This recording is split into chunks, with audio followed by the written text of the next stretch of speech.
Please welcome back on stage Heather Tobin.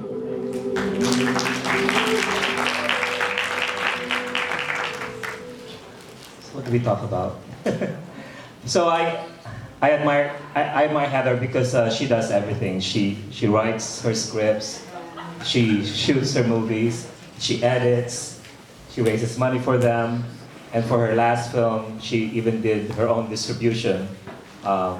And she just does everything, which is good because there's not a whole lot of women filmmakers out there making queer films for queer audiences. So I admire you for that, and thanks for this movie. So, thanks for picking it. what was your inspiration for this movie? Was there any reason why you had to do something complicated? I don't know what you're talking about. Yeah, absolutely. When I first graduated film school and I bought my equipment, I made a documentary on same-sex marriage. So I followed the legalization of same-sex marriage in Canada. And then I realized that I wasn't a documentary filmmaker. And I wanted to be a dramatic filmmaker. So I wrote the coming out story, To Each Your Own, which is my first drama. And that's the film I'm self-distributing at toeachyourownfilms.com if you wanted to check that film out. And so then I was like, okay, well, I'd like to go above and beyond the typical coming out story, and I wanted to do something that was a concept film and that would be a really cool idea, and it could be about anyone, and it just happens to be about lesbianism. And I didn't want the focus of the film to be about the fact that she was gay. I wanted the film to be about just she's a gay character, but no one addresses it. She doesn't have to come out to anybody in the film, and her family's totally cool with it. And so yeah, it's kind of the inspiration I wanted to do that. So when you were putting this together, well, I know because there's a vibrant filmmaking community in Toronto. Was it easy to sign actors to play lesbian roles? Oh yeah, actors, like female actors especially. I don't think there's always enough lead roles for females. They're always supporting characters, and so I don't think as an actor in Toronto they cared if it was a queer role or not. They were just excited about Emily, the lead. She gets to play in 3 different realities and 3 different lives in this film, and have her hair 3 different colors. She was just excited to be a part of a film that gave her a challenging role, and it is challenging, that role for her character. I think she did a good job. Was it challenging to write it? It was, yeah, intertwining all these stories. And when you have 3 realities and a family reality, you only get 25 minutes for you to develop the entire story, and then it's already a 2-hour film for each reality, because it's 3 different realities, and then the family life. Give yourself 20-25 minutes, and so when you have to make people care, and you're intertwining them back and forth, and you want to show just enough that you care, but not enough that the film's 3 hours. Yeah, it was challenging to write, but it was fun. I like it. I like writing. Are there any questions from the audience at this point? No. They must have understood everything. So Watch it a second time. that's your log line for for buying the Blu-ray. There's right? so many films that I watch a second time. I'm like, oh yeah, that's that and that's that. So I know you're a full-time filmmaker too, right? So that must be difficult because I know a lot of filmmakers, and funding for the film is hard enough to come by, and then to live off nothing if you're not working. So is it challenging to be a female filmmaker? Definitely. I find my shortness challenging. That sounds weird.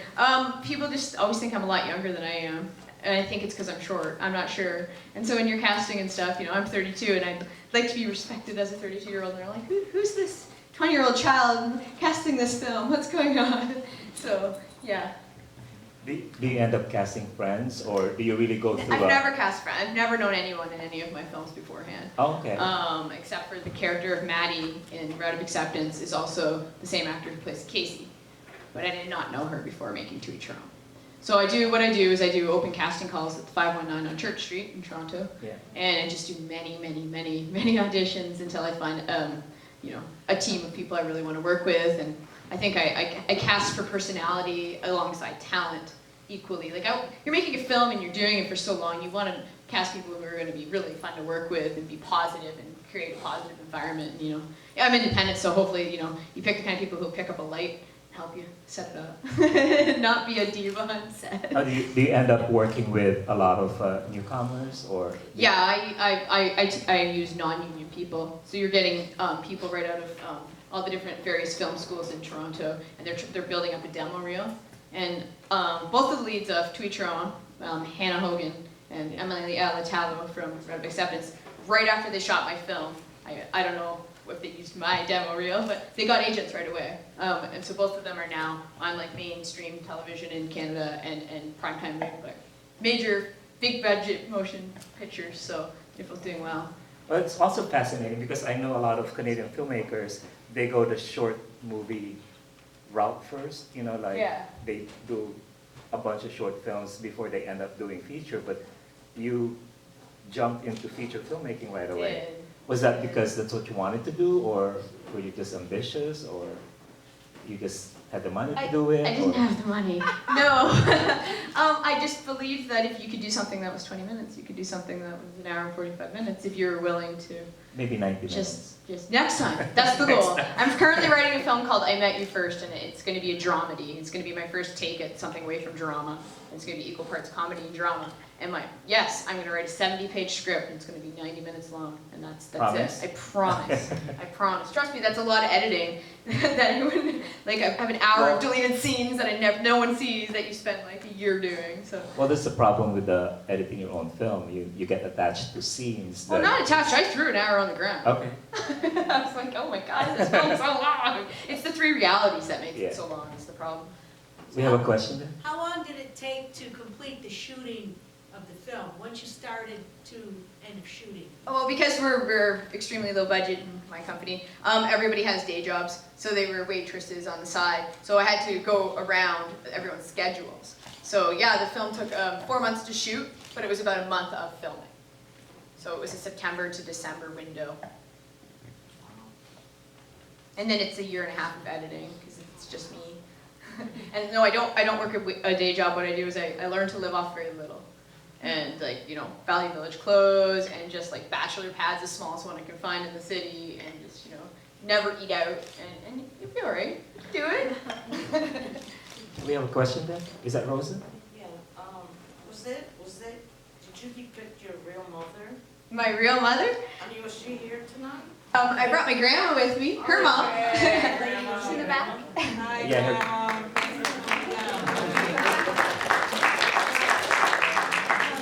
She's in the film, actually. She has a line. She plays the sister of the mother. But no, in both the dramas I wrote, both the mothers are nothing like my mother. My mother's really pro-gay, and she's awesome. But To Each Your Own, the first film, it's a very homophobic mother. And in this film, she's cool with her being gay, but I guess she takes the brother's side when there's the incident with falling in love with the brother's fiance. So, but no, most of what I write is very fictional. I was never married for my first film, and then for this film, none of those things ever happened to me.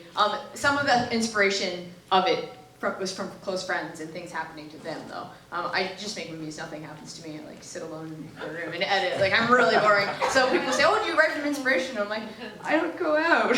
No, it's all made up. But, yeah. So do you also do a lot of crowdfunding, which seems to be the route that most people It's take? all the rage now. Yeah. This was shot in 2009, and I think crowdfunding was just, because it was shot, and then I had to edit it, and then it's been festival circuiting for a year, and yeah, it takes me about 3 years to film, just because I'm doing it all myself, and from picking the music to the color correction. And usually there's a bunch of people, right? So it's done in a year, but. Yeah, so crowdfunding wasn't as big when I shot this, but I'm definitely going to try to hopefully people, will see this and like it and want to support me making something that's equal parts dramedy, comedy, and shorter. So crowdfunding next film. I was lucky with this film. I had the Canada Arts Council, the Ontario government gave me a little bit of funding, and that's what I made the entire film off of. See, I get that impression that filmmakers, especially the gay ones, get a lot of support from Canadian government as far as funding. I'm sure that's not really the case. I mean, you probably have to fight, you have to compete with a lot of other filmmakers too, but is it easy, or Well, I made To Each Your Own, my first drama, I just made out of my own pocket, and then this film I got the one grant. I didn't get a Canada grant, I wasn't one of their picks, and I did get the Ontario grant. Oh. And that's what I made the whole film off of.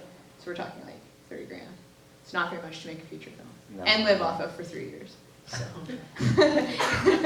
We have a question over there? What was it about the actress who played Ryan that you knew that's who you wanted? And also, I didn't catch what you said she's doing now. Oh, great question. Her name's Emily Alatalo, and I don't know, people ask me like, how do you pick your actors? And it's just like, I just feel like I go with my gut, and as soon as she auditioned, I knew she had to be the lead. And I tried to convince her to cut her hair off, and she wouldn't do it, but I cast her anyways. But no, I wanted her to have like awesome, like super lesbian chic hair. But she's like, you're not paying me enough. this is very, very true. I mean, at least she dyed her hair red and brown and stuff for me. But she just had that star quality. I just thought she was beautiful, and she had the ability. Auditions are really stressful, and she did one of the scenes, and she was crying at the audition, and she just had me captivated, and I knew that I needed her, and I was happy she was short, because then like it was good for filming for me, because she was my height. It's always a challenge. But no, she was so great. So yeah, I had to go with her. And right now she can just IMDb her. I don't know all the names of all her films, but she's now got an ACTRA agent in Toronto, and she's doing a lot of independent but ACTRA feature films. A lot of them are horror films. And yeah, If a Tree Falls is one of them. Is the title, but yeah. She's got a vast list and very long now. She's doing very well. We have a question over here. How's the film playing in Canada versus elsewhere? I haven't noticed that much of a difference with this film, depending on the audiences. I was just in England, and they were in a place called Shropshire, and it was a very small town. And I had such a positive feedback there, and I was like, wow, this is really, really cool. I wasn't sure if they would get some of the lingo and dialect. With To Each Your Own, it was a lot more different depending on where you would play. Like, people wouldn't laugh at any of the same jokes, but I guess Rout's not really that funny. So I think the problem with when you travel is the comedy scenes and people not getting different types of lingo, really. Haven't noticed too much depending on my area. All right, I'm ranting. Okay, next question. I do that when I'm nervous. Heather brought up that she was just in London or England. She literally landed in Toronto yesterday, picked up a car. Did you have to pick up your grandma? Yeah, I had to drive back there and get my grandma. And then, I don't want to drive by myself. And then, picked up the grandma and drove to Rochester. So she hasn't been home. Or did you? So no, I wasn't. yeah. So I really appreciate her being here. Well, thank you so much for having me. Is there an additional question over here? I don't have a question. I just want to say I'm here visiting, and I didn't know you were going to be here, but I'm thrilled, and I loved it. It was a little bit, and I came in a couple minutes late, so I was like, whoa, where am I? Yeah, it's not the film you want to miss. Yeah, no, totally. But no, I thought it was brilliant. Thank you so much. Thank you for being here, and if you want to come to Hawaii and swim with dolphins in the wild, yeah. That's what Okay. You need to add me to Facebook. I live in the jungle. Did I'm she on say the Hawaii? Yeah. Ooh, yeah. And I'm wearing a dolphins. Hawaiian shirt. Well, come on, baby. Put it right in, honey. So, you've been traveling with this movie for a while, right? Yeah, it's almost done. Yeah. The festival circuit. So. What kind of reaction are you getting from people? What kind of questions when you do Q&A? What kind of questions are you Are getting? they really gay? Are they gay? Are your Yeah. actors gay? From the very beginning, did you have the idea of using the 3 hair colors, or when did that come up? Because Absolutely. I found, once I realized, oh, that's real helpful. I realized where we are now. And then like if you were to watch it a second time, knowing the story, you would catch all these things. Like at the beginning, she's at the graveyard, and it's her mother's graveyard, and with her 3 different hair colors. You don't know who's dying. Like it's just the kind of movie that everything makes sense the second time you watched it. And I like those type of movies, but I think I'm gonna go totally opposite next time. It's gonna be the kind of movie that you can talk to your partner through and still know what's going on. But yeah, no, I did know the hair color would be essential, and like I said, it was another hour long. I know that seemed long, but it was an extra hour, and I cut a bunch of scenes out, and I still had to make it make sense. because just with 3 realities, it's 25 minutes each thing, and I had written it as about 40 minutes each story. So I know not to do that next time. Just learning. We have another question over here. I don't think you've ever been asked this before, but are the actresses gay? I know. It's actually a kind of cute story. I'll tell it to you. Some of them are, and some of them are bi, and a few of them are gay, but I just tried to pick the best actors. What was important to me was representing properly and making sure that everyone cast who was playing gay didn't come off as straight. So I did do a lot of training with the actors and going to Pride and putting them in all my clothes, and you're going to wear my wardrobe, and getting them to Are have you talking about the love scenes? no, just like general mannerisms, like Oh. day to day. No, you know how much fun it is to direct a love scene? It's not. It's really awkward. Even when you ask Well, you had a lot of actors, you know, it's the most awkward. 3 realities, you have to have 3 sex. 4. Pardon? Even when talking to actors, it's the most awkward thing to do, like the love It's scene. not sexy. There's nothing sexy about it. They laugh a lot and like for some reason with both my films, To Each Her Own and Route of Acceptance, one of the locations was freezing, and it was like they're always shot in November, and they're so cold and like screaming at me and like, what the hell are we shooting outside by this fire in November? That was the other film. And this one, the barn scene was very, very cold, and they were like, this is awful. I'm like, okay, we'll take the blanket off. Is there a question in the? Oh, there. You said that you were just finishing up the festival scene, but then what's the next step after that? Writing I Met You First, my dramedy, and applying for grants again. So. No, but I mean with this film. With this film, I'm just trying to get distribution. So as I did distribution for To Each Your Own, and although it's amazing to have control and keep the rights of your film and decide what gets done with it, it's very, very, very time consuming, and it is taking away from me creating more films. And so I would like to give this away. So I'm just figuring that scene out and pitching it to different companies, and hopefully it gets picked up by somebody so more people can see it outside the festival circuit. Are you starting with Canadian companies or? Oh, you kind of do regions. Yeah. So you try to go to the LGBTQ different companies, and they own regions, so you go around. Yeah. I had to learn all this. It was that was harder than making a film. Was figuring out the behind the scenes networking part of it. But yeah. When you say distribution, do you mean right to video, or do you also mean theaters? It would depend on what company picked it up. Not a lot of companies can get things in theaters these days. Like, there's 12 different films, and that's it in a month at every theater. So think about that. That's only like 140 films-ish and ever that gets shown in theaters every year. And there's so many films being made. So Blu-ray and DVD and video on demand. And if you're lucky, some of the distribution companies do get select small screenings in some of the really awesome posh venues. Yeah, sure. Do you, in your heart of hearts, believe that there's only one soulmate? Oh, there's Figure another that one. out. That's a really good question. Flash the picture of the, and I was like, uh-oh. Because I did try to have the soulmate temptation in all 3 realities, and so you feel like it's kind of her soulmate, but also she could be happy or unhappy no matter who she picks.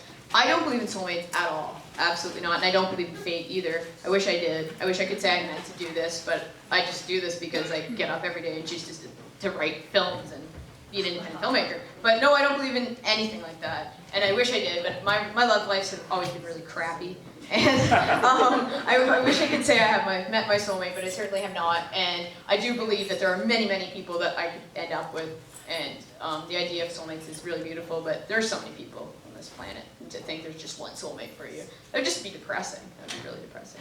But I guess soulmate-esque, I think there's people that are more suited towards you, not just one, but yeah. So how did you choose those 2 actresses to be the supposed soulmates? Did they have more, did you audition them together to see who had more chemistry, or?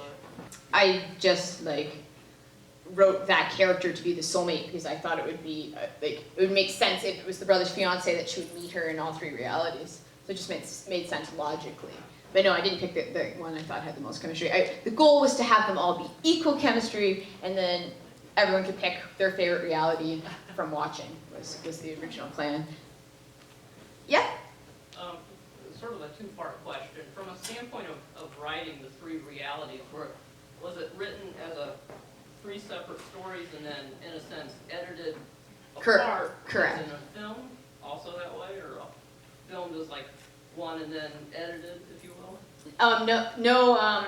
The blonde and the brown hair was filmed back and forth. She didn't actually dye her hair brown. It's balding spray, which was awful, and especially for the sex scenes because it comes out all over the clothes, and we'd be like brushing them off. But to be able to, for timelines, working with actors who are doing their part-time jobs, I couldn't just shoot brown hair reality, blonde hair reality. Like I had to switch them back and forth, and so the only thing that would work with her hair was to be spraying it in brown on the days we were shooting brown over the blonde. And then with the red hair reality, we did shoot it all in a row because she was manic panic, and we just did it on like 3 weekends in a row, like the whole thing. So yeah, but it was written as blocks, and then I tried to figure out, like I wanted to do things that would work. Like you had a car scene in one reality, then the next scene she was in the same car, and she was upset about not having the baby in one reality, and the next scene she was like, oh my God, I'm pregnant. And I made it like that, but that was all in post. It was written as, story. Any other questions? Those are great questions though. I know. We have Different ones I have a haven't. great audience, right? Yeah, intellectual people. So, this next project, you haven't started, or did you start writing? Oh, I have a beautiful skeleton, but no dialogue yet. But dialogue's the easy part. Thinking of the skeleton, I find is the hardest part of writing a movie. So yeah, I know the plot. That's about it. That's the hardest part. Do you want to know what it is? The next movie, I Met You First, is a romantic comedy, and it's about U-hauling and lesbians' tendency to U-haul. And it's going to be about a girl who is bound and set on not falling in love just because she met it's called I Met You First. And people tend to do this in the straight community too. You meet someone, and then once you spent X amount of time with someone, of course you're in love with them. You've just spent the last 6 months with them. But they're not necessarily the best person for you, or they don't make you a better person. And so this girl, she just ends up getting out of a relationship. She's like, I'm going to date and not just date one person. So it's about the struggle of someone who feels like a monogamist at heart, trying to date 2 people at once, and all the comedic things that unfold with that situation. Well, That's the next one. well, I hope we don't have to wait 4 years for it. You'll have to wait like Well, 4 months to write it, 4 months to get the grant, and then 4 months to film, and then 1.5 years. Yeah, you won't be able to see it for at least Hire an 2.5 editor. years. Hire an editor. Yeah, okay. They work for free. But anyway, I love editing though. Like I like doing them. do you have any last words for the audience? Thanks for these great questions. These are awesome. Like And again, thanks for coming here, like from off the plane and driving to Rochester. I didn't mind. The only thing is I really miss my dogs. Oh, okay. They're in the movie. And I really can't wait to go home and hug them. and she's also looking for the easiest way to drive back to Yeah, the Falls or Buffalo? Canada. So I don't know. if you have What any is it? suggestions, let her know. We got really lost, my grandma and I. We didn't get to the hotel till like midnight because we just kept going in circles. MapQuest directions to get here, not good. Again, Anyways, thank you very much. thanks Heather, and we really appreciate it. And good luck with the next project. Thank you, Michael.